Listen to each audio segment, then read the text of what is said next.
Երկու ընտանիք են ապրում իրար հարևանությամբ։ Առաջին ընտանիքում ամբողջ օրը կռիվ ու գժտություն էր, որովհետև ամուսինները բոլոր իրենց դժբախտությունների մեջ մեկը մյուսին են մեղադրում։ Իսկ մյուս ընտանիքում ամեն ինչ խաղաղ ու սիրով էր։ Եվ կամակոր տանտիրուհին,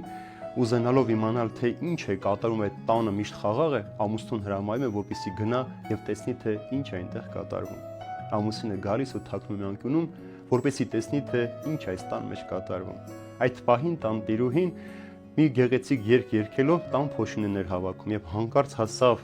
թանկարժեք ծաղկամանի մոտ, հեռախոսի զանգը հնչեց, նա